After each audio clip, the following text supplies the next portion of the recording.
Bonjour à toutes et à tous, aujourd'hui dans le cadre de notre tour d'Amiens en 80 jours, nous allons visiter notre hôtel de ville.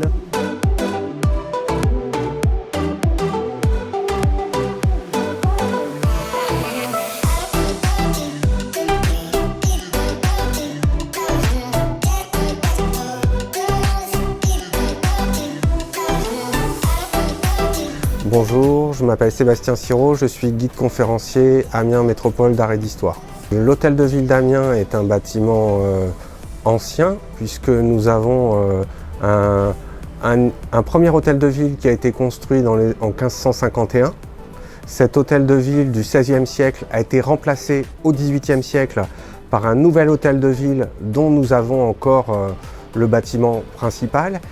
Donc on est au milieu du XVIIIe siècle et cet hôtel de ville du XVIIIe a été agrandi au XIXe siècle, entre les années 1850 et les années 1880, avec pour modèle le Palais du Luxembourg.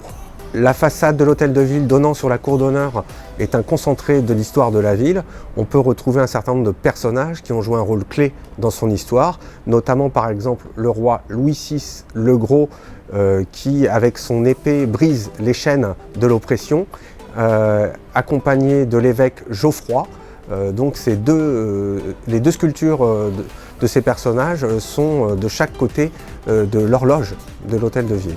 Nous avons dans la galerie des maires de l'hôtel de ville des plaques de marbre sur lesquelles sont gravés les noms des maires d'Amiens depuis 1140 jusqu'au maire actuel. Au sol de la galerie des maires, il y a des mosaïques réalisées au XIXe siècle. Ces mosaïques représentent notamment le blason de la ville. Donc, dans la galerie des maires, nous avons plusieurs salles qui sont en enfilade. Nous trouvons notamment la salle du conseil, je devrais dire la salle des conseils, puisque c'est dans cette salle que se tiennent les conseils municipaux et les conseils d'Amiens Métropole. À côté, la salle des mariages, où sont célébrés le samedi les mariages. C'est une salle dont les décors sont de style rococo, avec des boiseries de chêne clair qui montent jusqu'au plafond en lambris.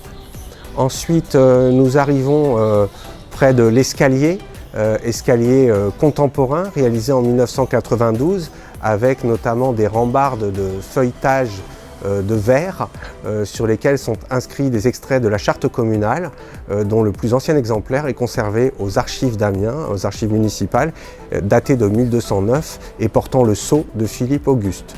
Nous accédons au palier sur lequel se trouvent plusieurs œuvres accrochées car l'hôtel de ville d'Amiens est un véritable petit musée où le musée de Picardie a déposé certaines œuvres et il y a aussi certaines œuvres déposées par l'État.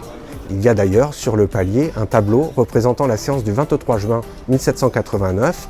Ce tableau avait été commandé par Louis-Philippe pour l'Assemblée nationale et il est ici conservé à Amiens.